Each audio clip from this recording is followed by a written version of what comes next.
الله من الشيطان الرجيم. بسم الله الرحمن الرحيم. نزل عليك الكتاب بالحق مصدقا لما بين يديه وأنزل التوراة والإنجيل من قبل هدى للناس وأنزل الفرقان. إن الذين كفروا بآيات الله لهم عذاب شديد والله عزيز ذو انتقام.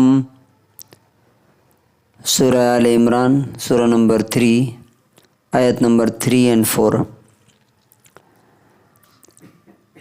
اور وہی ہے اللہ جس نے تمہارے اوپر سچی کتاب اتاری ہے، جو اپنے سے پہلی کتابوں کو سچ بتاتی ہے.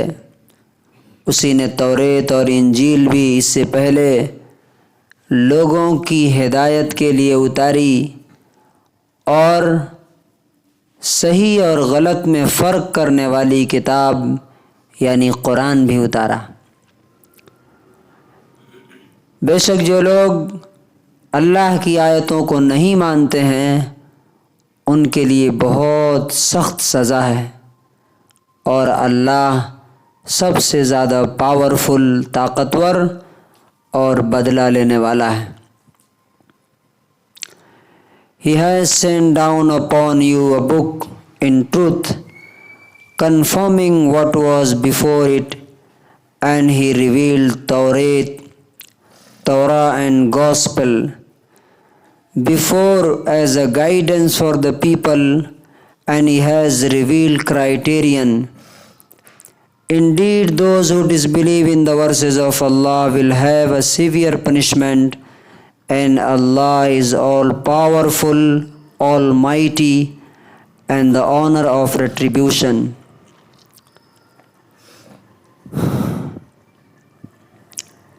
تیسری جو آیت ہے اس کے پہلے حصے میں نزل علیک الکتاب بالحق. کل ہم نے تھوڑی سی بات کی تھی کہ اللہ نے تمہارے اوپر کتاب سچائی کے ساتھ اتاری ہے، سچی کتاب. اس میں تھوڑی سی اور بات جو ہمیں سمجھنی چاہیے وہ یہ ہے کہ اللہ تعالیٰ نے دوسری جگہ کہا ہے فَمَاذَا بَعْدَ الْحَقِّ إِلَّا الضَّلَالُ. جب سچ یہ ہے، ٹروتھ یہ ہے، تو پھر سچ کے بعد کیا ہوگا؟ سچ کے بعد غلط کے سوا اور کیا ہو سکتا ہے؟ ہدایت کے بعد گمراہی کے علاوہ اور کیا ہو سکتا ہے؟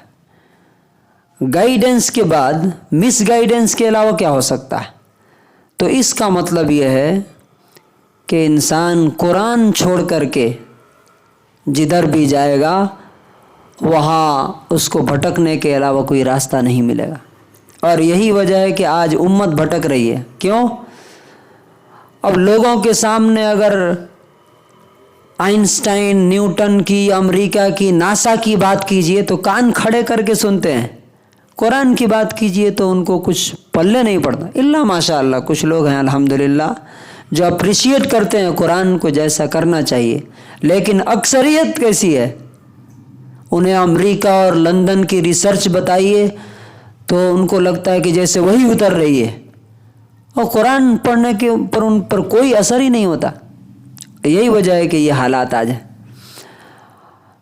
اب سوال یہ کہ اگر آپ سے کوئی پوچھے کہ what is a proof that Quran is truth, Quran سچی کتاب ہے، کیا ثبوت ہے آپ کے پاس؟ تو سمپل سا اس کا پروف ہے کہ قرآن جس پر اتری اس کی لائف کیسی ہو گئی. یہی ہے نا بھائی. ایک چیز کا اس سے بڑا پروف کیا ہو سکتا ہے کہ جس شخص کے پاس آئی اس کی زندگی کو کیسے چینج کیا، اس نے کیا بنا دیا اس کو. ایک نارمل آدمی جو مکے کے لوگوں کا اونٹ اور بکریاں چرانے والا محمد صلی اللہ علیہ وسلم، یتیم، ان کی زندگی کیسے چینج ہوئی کہ جب ان کی وفات ہوئی صلی اللہ علیہ وسلم تو آپ 9 کنٹری کے اکیلے کنگ اور مالک تھے۔ اس سے بڑا ثبوت اور کیا ہو سکتا؟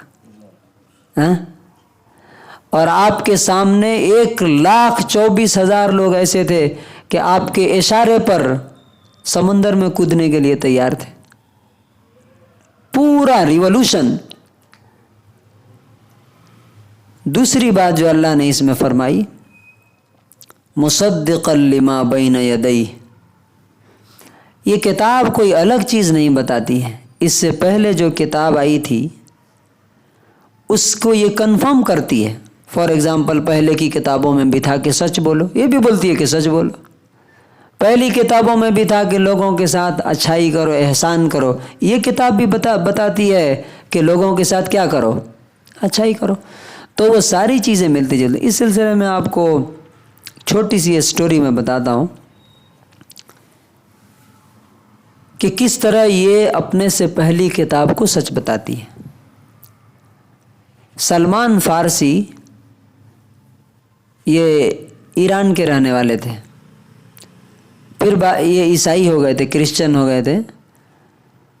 تو یہ جو فادر ہوتے ہیں نا، فادر، کئی فادرز کے پاس گئے تو جو لاسٹ فادر ان کو ملا تھا اس نے بولا تھا کہ دیکھو، وہ جب مر رہا تھا تو انہوں نے پوچھا کہ اب آپ کے بعد میں کہاں جاؤں گا؟ تو اس نے کہا کہ میرے نالج میں اب کوئی صحیح کرسچینٹی پہ نہیں ہے۔ ہاں، یہ ہے کہ بہت جلد ایک وہ آخری نبی آنے والا ہے، اور انہوں نے بتایا کہ بین حرتین، 2 پہاڑوں کے بیچ میں وہ آئے گا، پتھریلی زمین کے بیچ میں، کھجوروں والی زمین ہوگی وہ۔ تو تم عرب چلے جاؤ۔ تو بہرحال یہ آئے مدینے میں۔ جب ان کو معلوم ہوا کہ مکے سے ایک نبی آ رہا ہے مدینے، تو ان کے کان کھڑے ہو گئے۔ یہ کھجور پہ چڑھ کے کام کر رہے تھے، وہ کھجور پر سے کود گئے نیچے۔ تو کھجور کا مالک جو ان کے آنر تھا، اس نے 1-2 تھپڑ مارا، کہا کہ تمہیں کیا اس سے مطلب ہے؟ تو اس نے بتایا تھا کہ اس نبی کی 3 نشانیاں ہوں گی۔ اب یہ پہلی کتاب کی تصدیق ہو رہی ہے۔ کیا کیا نشانی ہوگی؟ پہلی نشانی یہ کہ وہ صدقہ نہیں کھائے گا، صدقہ خیرات، چیریٹی کی چیزیں وہ نہیں یوز کرے گا۔ دوسرا، ہدیہ اور گفٹ ایکسیپٹ کرے گا، کھائے گا۔ اور تیسرا، اس کے پیٹھ کے پیچھے نبوت کی، پروفیسی کی مہر لگی ہوگی، سیل ہوگی۔ تو انہوں نے کھجوریں جمع کی اور نبی صلی اللہ علیہ وسلم کے پاس آئے اور کہا کہ یہ صدقے کی کھجور ہے، اور سائڈ میں کھڑے ہو کے دیکھنے لگے کہ کیا کرتے ہیں، چونکہ اس نے بتایا تھا عیسائی عالم نے کہ وہ صدقہ نہیں کھائے گا۔ تو نبی صلی اللہ علیہ وسلم نے صحابہ جو بیٹھے ہوئے تھے ان کو کہا کہ آپ لوگ کھائیے۔ نبی صلی اللہ علیہ وسلم نے ٹچ نہیں کیا اسے۔ تو انہوں نے دل میں کہا کہ پہلی نشانی پوری ہو گئی۔ پھر کچھ دن تک کھجور جمع کیا، پھر لے کے آئے، کہا کہ یہ گفٹ ہے میری طرف سے۔ تو نبی صلی اللہ علیہ وسلم نے صحابہ کرام سے کہا کہ کھاؤ، اور خود بھی کھایا۔ تو یہ دوسری نشانی پوری ہو گئی۔ اب اس کے بعد بار بار وہ پیٹھ دیکھ رہے تھے پیچھے کی طرف۔ کپڑا پہن کے آدمی ہے تو کیسے دکھے گا؟ نبی صلی اللہ علیہ وسلم سمجھ گئے، نبی تھے۔ انہوں نے کہا کہ تم کیا دیکھ رہے ہو؟ تو آؤ ادھر، پیچھے آؤ۔ تو اپنا کپڑا ہٹایا، وہ تو کپڑا ہوتا تھا ایسا سلا ہوا ہوتا نہیں تھا، اوپر ایک چادر ہوتی تھی، آپ نے ہٹایا اور وہاں پر نبوت کی سیل نظر آ گئی۔